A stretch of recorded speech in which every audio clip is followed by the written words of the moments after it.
Fala aí, pessoal! Sejam todos muitíssimo bem-vindos mais uma vez aqui no canal Fronteiratura, nosso canal de escrita criativa, de fantasia em geral, RPG, board games, assuntos nerds aí que nós tanto gostamos. Hoje vamos fechar aí o quarto vídeo, né? O quarto vídeo da nossa saga de Elric. A gente está, né, nesse primeiro volume, nós vamos fechar o segundo livro dessa primeira história, que é Elric de Meuniboné. A história de Elric de Meuniboné, essa primeira história aqui no volume 1, ela é composta pelo livro 1, 2 e 3, tá bom? Então, nos vídeos anteriores eu fui sequenciando a história e hoje nós vamos fechar o livro 2 com os capítulos 4 até o capítulo 8.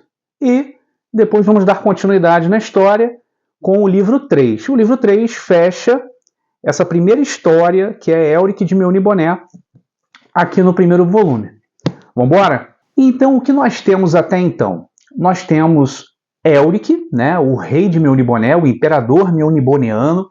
Ele retornou literalmente dos mortos, né? Ele sofreu um ataque, né? Ele sofreu um golpe do seu primo Ircon, e ele foi retirado do trono, ele caiu no oceano, né, em meio àquela batalha com uma frota, uma armada lá de alguns daqueles reinos jovens, que são os reinos humanos. E após essa batalha, que foi uma retumbante vitória da armada meuniboniana, nós vamos ter a figura de Elric caindo no mar. Mas ele é salvo, né? Ele é um grande feiticeiro.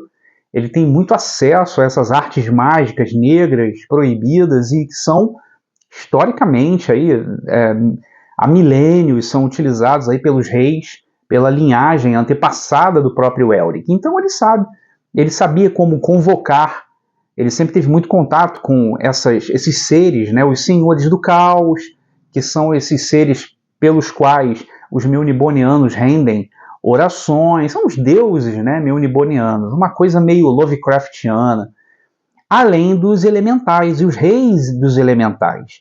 Essas figuras dos reis elementais, né, principalmente o elemental da terra e o elemental da água, são figuras preponderantes na história, e isso principalmente aqui agora no final do livro 2, isso vai ficar muito claro.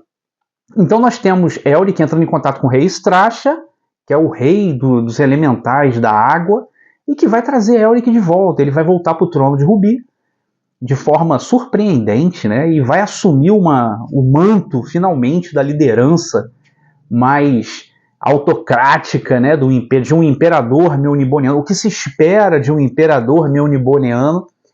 E ele vai assumir a ideia de realmente punir o primo dele, Ircon, só que não dá tempo. Ircon foge com um séquito pessoal aí de cerca de 100 guerreiros, levando consigo a irmã dele mesmo, que é Simoril. E Simoril é levada, com certeza, a contragosto, e isso desperta toda a fraqueza, a derrota moral e física e psicológica de Elric.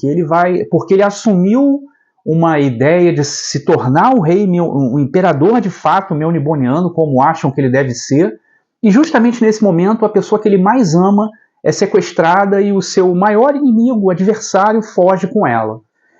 Então nós temos o início aí do capítulo 4, um Elric derrotado e completamente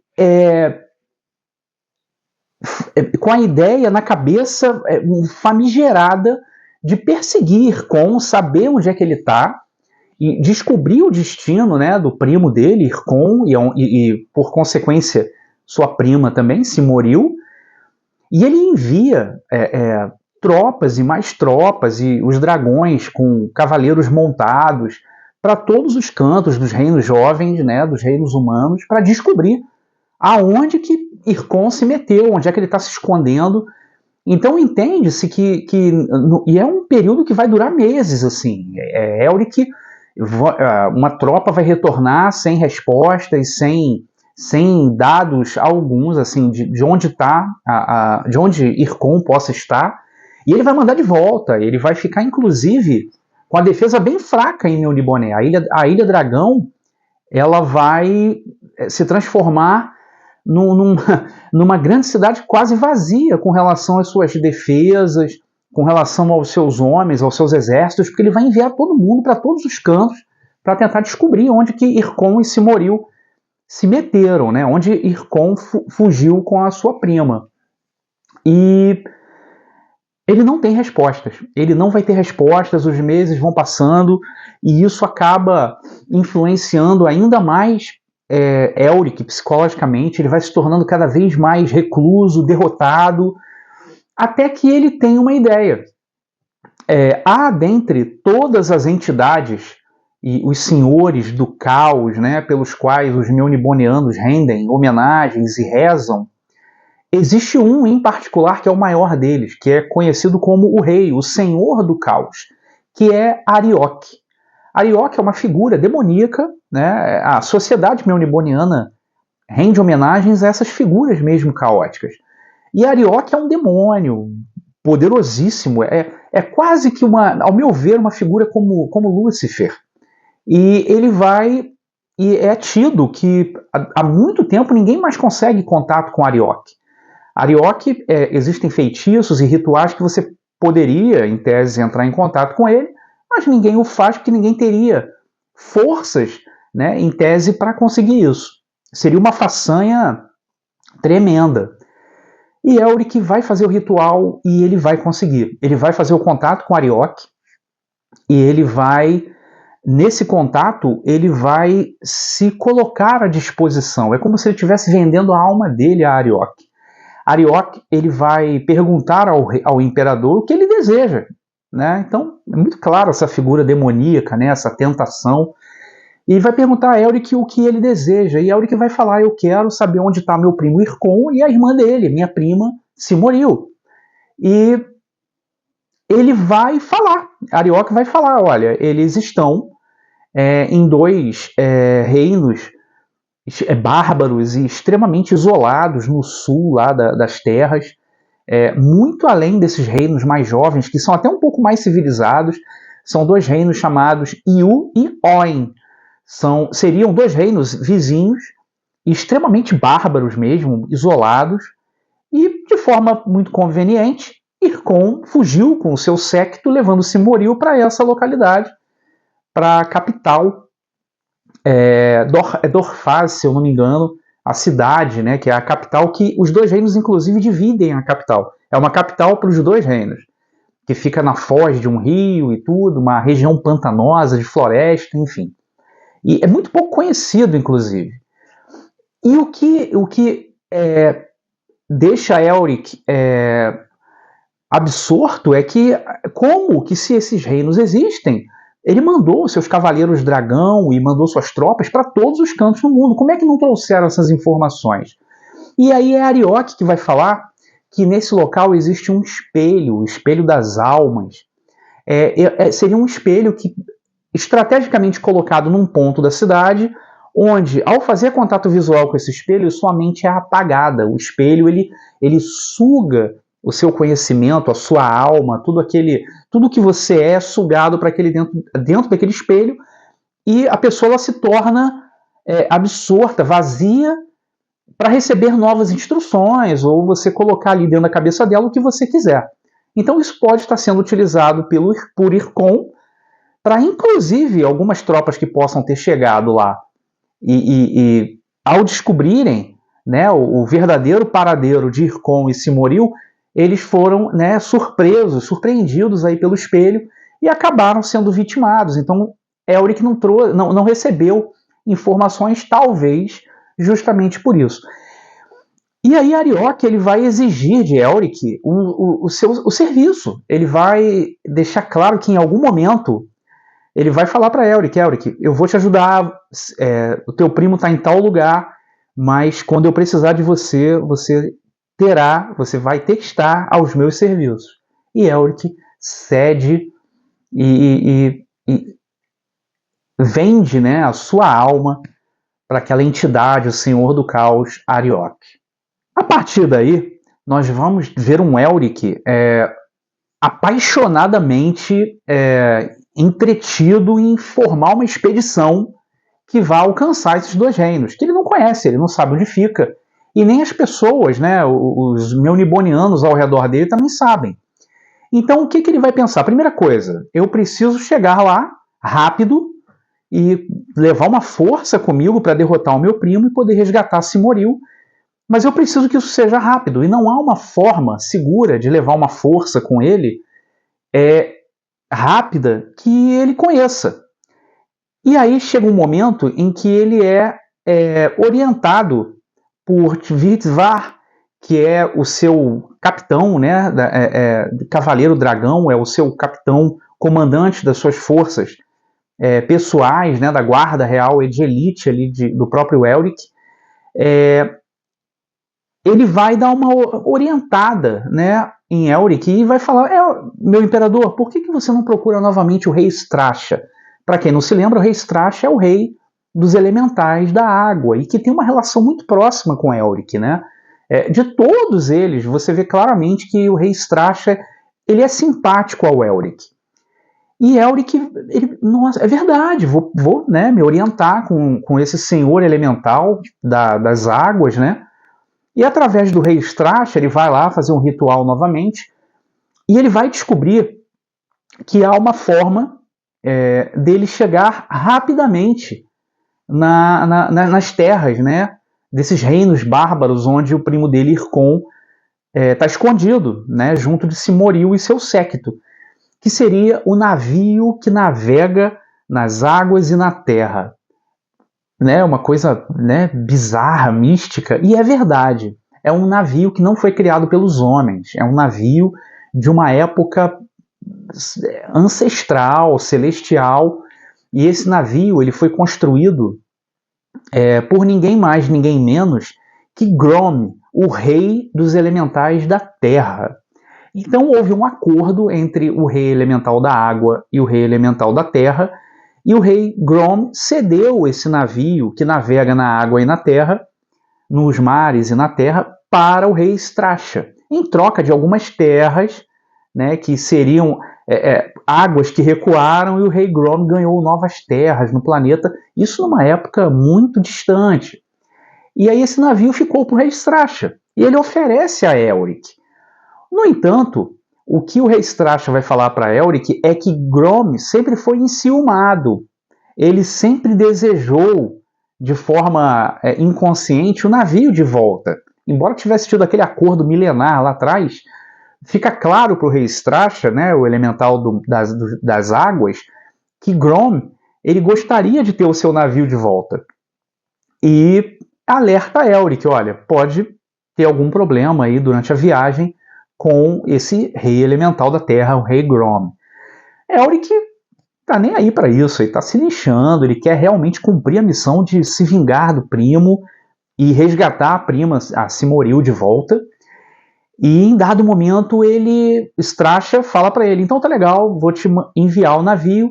Passam-se alguns dias e finalmente Elric, em sua varanda lá no palácio, na cidade dos sonhos, né, de Imhir, ele vê da varanda dele um navio abrindo caminho por uma floresta, né, dentro da Ilha Dragão, e esse navio está em terra, né, ele está alguns metros acima do chão, e o chão, quando o navio passa, né, as rochas, a terra, o mato, as árvores, eles abrem caminho como se o navio estivesse no mar, ele deixa aquele rastro, né. Eu achei isso muito interessante, essa descrição, achei muito legal. E o navio, quando chega, ele dá para ver claramente que ele é algo fantástico, mágico, porque ele para e ele, embora ele tenha as velas dele, o material, a madeira dele é mais escura, azulada, e Elric percebe claramente que aquilo ali não é construído por mãos humanas, né? Então, em dado momento, isso já pelo capítulo 5, indo para o capítulo 6, nós entramos num processo de viagem. Elric leva uma expedição com soldados veteranos meunibonianos consigo. Tvitvar está com ele, que é esse capitão, né, um elemento fiel a Elric o tempo todo, e eles partem nessa expedição e eles sentem, em dado momento, ainda na Ilha Dragão, um pouco antes de entrar, né, pelos mares, eles vão sentir essa resistência em terra. Então, até um diálogo entre o capitão de Elric e o próprio imperador, e onde o imperador fala, isso daí é Grom tentando nos segurar, ele está sentindo que o navio dele está navegando pela terra. Então isso já dá uma premissa de algo que vai vir lá na frente. Mas o navio ele alcança os mares e a velocidade dele é absurda, é muito diferente de qualquer navio, mesmo o melhor navio da armada melniboniana, que é algo diferentaço já, ele nem se compara ao navio, né, que navega em terra e nos mares. Então nós vamos ter a figura, né, do navio aí, mágico, que foi cedido pelo rei Stracha ao imperador Elric, a despeito aí dos ciúmes de Rei Grom, né, o elemental da terra, o rei dos elementais da terra. O navio, com a expedição de Elric, vai chegar a uma cidade portuária nesse reino de Lormir, que é um dos reinos jovens, mas que, pela própria descrição de Elric, é um reino mais sossegado, é um reino mais pacífico, e que dificilmente, inclusive, teria tido parte da tentativa de invasão à Ilha Dragão, como ocorreu anteriormente, né? Dificilmente esse reino teria feito parte da armada que tentou invadir Melniboné. Até por isso, além disso, os reinos, né, de Yu e Oin, esses dois reinos bárbaros, eles ficam mais ao sul de Lormir. Então Elric decide ir até esse reino de Lormir, ele para numa cidade portuária, e é muito legal a descrição, né, porque muito embora os melnibonianos eles têm os reinos jovens ali como os humanos, né, meio que como crianças mesmo, como seres inferiores a eles, os humanos, a gente tem um pouco da visão desses humanos também, desse reino em particular de Lormir, que tratam muito bem os melnibonianos. Eles têm os melnibonianos como seres realmente especiais, mas há também um desprezo, porque sabe-se que eles são maus, que eles são perversos, pervertidos, eles rezam, né, para senhores do caos, eles são uma civilização, embora ainda muito superior, mas já é caída, né, ela já é deturpada. Então é legal você ver essa visão, principalmente de um taverneiro, onde Elric vai adentrar lá na taverna com a sua comitiva e vai se tornar um show, né, no local, na cidade, mas ele consegue informações desses dois reinos bárbaros e como faria, né, para acessar. Ele pede informações eventualmente aí do espelho, mas o taverneiro pouco sabe ou pouco quer falar também, mas ele é muito bem pago lá pela moeda de ouro, o dragão lá melniboniano. Aí é legal, o taverneiro fala, poxa, meu imperador, eu não tenho troco para essa moeda, né, de forma esperta, né? E Elric, não, pelas suas informações você pode ficar com a moeda. Ele ganhou um ano ali, de repente, com aquela moeda melniboniana de ouro que ele recebeu. E Elric consegue, de fato, mais algumas informações com relação a essa capital desses dois reinos bárbaros, que fica numa foz do rio. Ele confirma essa localização e ele decide que, em dado momento, ele vai vir pelo mar e ele vai adentrar por terra e vir por trás, né, pelo rio, por dentro do rio, para tentar surpreender as defesas ali dessa capital, desses dois reinos bárbaros, e tentar com isso surpreender, consequentemente, Ircon, porque chegou as informações ali de que havia melnibonianos, né, há boatos, né, nesse reino de Lormir com relação a melnibonianos lá nesses dois reinos bárbaros. Então Elric faz um planejamento e quando a viagem reinicia, Elric, ao entrar, né, por terra, por floresta dentro, né, com o seu navio, que navega tanto em terra quanto nos mares, ele sente um bloqueio. E é até interessante que o navio ele é parado, como se a terra estivesse segurando o navio, e é um negócio tão repentino que dois homens da expedição de Elric desabam da vela e do ponto lá de vigia, da vigia do navio, do mastro, e caem e morrem. E são guardados os corpos e tudo. E em dado momento, Elric vê que aquilo ali vai atrapalhar os planos dele. E ele começa a se concentrar e ele faz um ritual muito rápido. Ele começa a chamar por Grom. Grom! Grom! Preciso de você, Grom! Aparece para mim, tem uma proposta e tal. E é interessante a capacidade que Elric, ele surpreende todo mundo com isso, porque Elric já entrou em contato com Arioch, com o rei Stracha, e agora ele consegue entrar em contato com o rei Grom. A terra abre, como se um grande corpo, né, tomasse forma, primeiro uma grande boca, uma fossa, uma grande cratera, forma uma boca, e essa boca se fecha e forma um corpo, né, de um elemental da terra, com árvores e tudo imenso, e vai falar com Elric. Eu quero meu navio de volta.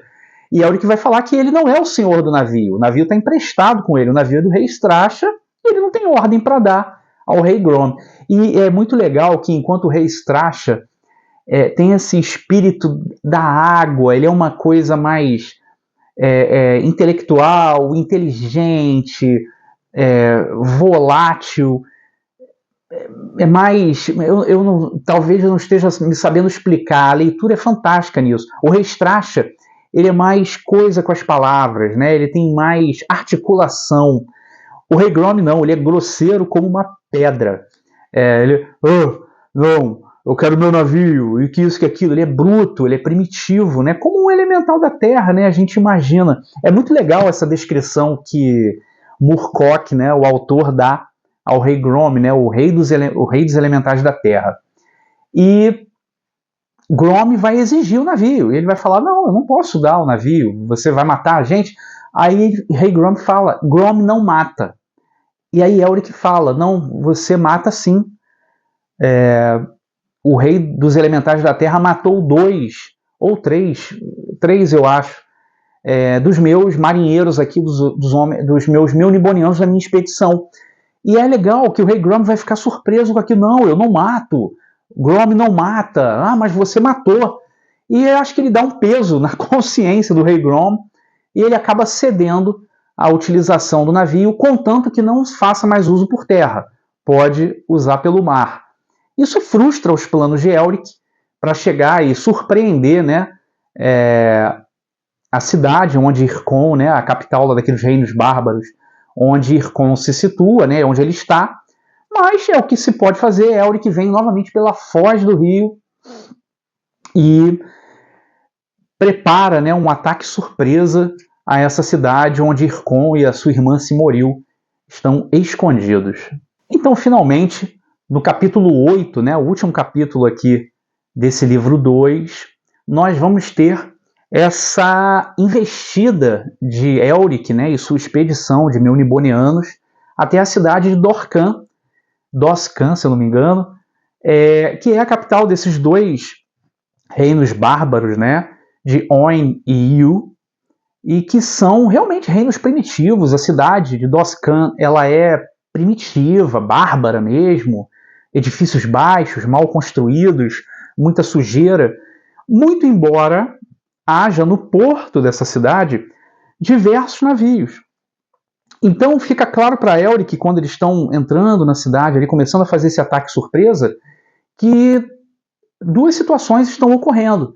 Ircon, ele provavelmente conseguiu esses navios, porque com certeza não são desses reinos, esses navios que estão ali no cais, ali, né, no porto de Doscan. Esses navios não são naturais ali daqueles reinos bárbaros, então eles devem ter sido capturados. E capturados como? Provavelmente pelo Espelho das Almas, esse artefato que em teoria está nessa cidade e que rouba, né, as almas, a memória das pessoas em geral, sejam humanos ou meunibonianos. Então você vai ter uma frota ali dentro daquele porto e fica claro para Elric e a sua comitiva, a sua expedição, que Ircon tá se planejando para fazer um ataque. Provavelmente a própria Meuniboné, né? Tentar, de fato, por força das armas, tomar o poder na cidade de Imhir, a cidade dos sonhos. Então Elric desembarca com seus homens, e é muito interessante que só então a história nos mostra que boa parte daqueles veteranos, que muitos deles, a maioria deles, que estavam dentro do navio que navega nos mares e na terra, junto de Elric, eram cegos. Eram veteranos que haviam sido marcados, né, por golpes e haviam sido mutilados em batalhas anteriores, veteranos respeitados, mas que aprenderam a lutar sem o auxílio de sua visão. Olha, a sacada muito legal. Então você vai ter, quando o Ircon, é muito bacana essa parte também, ele é avisado de que Elric chegou. Silmaril que fala primeiro, Elric tá vindo, ela sonhou com Elric, ela tem tanta vontade de ser resgatada que ela sonhou com ele, e esse sonho de fato se torna realidade, é ela que vai avisar, Elric tá vindo me resgatar, tá vindo me buscar. E é interessante como o Ircon ele não aceita, não é possível, não, e ele vai dar ordens atabalhoadas para a defesa lá da cidade, tudo, mas é um fracasso completo. Os bárbaros que auxiliam Ircon são completamente ineptos com relação à luta, mesmo com relação à comitiva de veteranos ali de Elric. Elric também mostra-se um exímio guerreiro, como ele de fato é, mesmo que com o apoio das suas poções, aí, seus ungüentos e as runas, mas eles vão ter uma vitória e vão entrar nessa grande casa, uma grande mansão na qual o Ircon ele está lá dentro, né, escondido, aguardando a vinda de Elric. No entanto, o espelho está sendo utilizado e Elric a todo tempo, nesse avanço com aqueles poucos meunibonianos dele, que tem a visão e que são a sua comitiva mais próxima, eles toda hora têm que se abrigar quando o espelho está vindo, está sendo voltado contra ele. Há toda uma dinâmica no capítulo com relação a isso, é muito bem bolado. E em dado momento, o próprio Ircon manda o capitão da guarda, aquele capitão da guarda de Silmaril lá atrás, que mostrou-se um traidor e jurou lealdade a Ircon, ele ia até o espelho e quebrar o espelho. Então ele vai até o espelho de fato, quebra o espelho das almas, ele morre nesse processo que ele desaba lá de cima com os cacos de espelho que são imensos. A impressão que dá é que é o tamanho de um edifício aquele espelho, e junto das roldanas, as engrenagens, e Elric livre do espelho, a princípio não se sabe porquê, mas ele vê que o espelho é quebrado e ele adentra lá naquela mansão onde, em teoria, Ircon e Silmaril estariam escondidos. Ele encontra Silmaril, ele consegue resgatá-la, mas eles não encontram Ircon. Então, quando eles vão até o aposento onde Ircon deveria estar, tá tudo escuro e há, de fato, a busca mesmo de Elric por seu primo, mas ele não o encontra. Então ele pede para ficar sozinho e ele faz contato novamente com Arioch. E Arioch o informa que ele, inclusive, ele está mantendo o portal que foi aberto por Ircon através das artes mágicas, os feitiços negros que ele conhece. Ele abriu um portal, o portal das sombras. É basicamente um portal para uma outra dimensão essa, uma dimensão caótica, onde estariam guardados alguns artefatos mágicos que provavelmente Ircon está querendo alcançar, e Arioch então alerta Elric disso.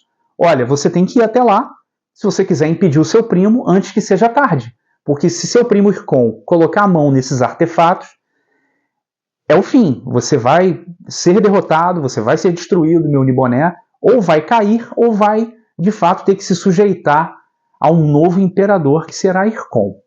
E aí nós fechamos o 8º capítulo com Elric adentrando nesse plano das sombras, com ele dando o recado para que Virtvar leve Silmaril e todos os meunibonianos, né, sobreviventes, de volta a Meuniboné, e ele adentra sozinho no portal das sombras, aberto ainda, mantido aberto por Arioch, para tentar alcançar Ircon, seu primo. E aí sim, poder, quem sabe, exercer a sua vingança. E aí com isso nós fechamos o livro 2, né, de 3 livros dessa primeira história do primeiro volume, né, os 3 livros da história Elric de Meuniboné. Então, nesse 4º vídeo aqui, eu fechei até o 8º capítulo desse livro 2. Nos próximos vídeos, no próximo vídeo, né, em particular, eu vou fazer todo o livro 3, que se eu não me engano são 6 capítulos.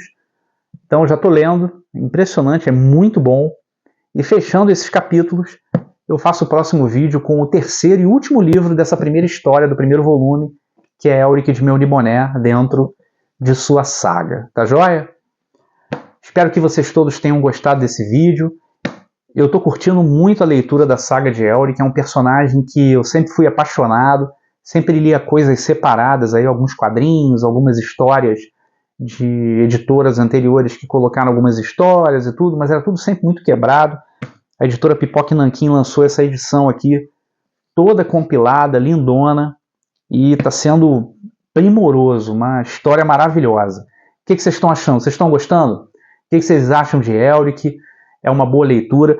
Eu estou fazendo essa leitura aqui, né, passando os capítulos com vocês, principalmente para deixar a dica, tá, gente? Isso aqui é leitura de primeiríssima qualidade. Se você gosta de fantasia sombria, isso aqui não pode passar batido por você, tá bom? Então, se vocês estão gostando, deixa aí no comentário, tá bom? O que vocês estão achando? Alguma dica, alguma sugestão? O que vocês acham de Elric? Vamos debater, vamos trocar uma ideia sobre, tá bom? Os comentários de vocês são sempre muito bem-vindos. Eu adoro, estou sempre respondendo. Se vocês gostaram do vídeo, por favor, deem um joinha aí, isso é muito importante. Torna o nosso conteúdo e o nosso canal cada vez mais relevante aí para o público na plataforma.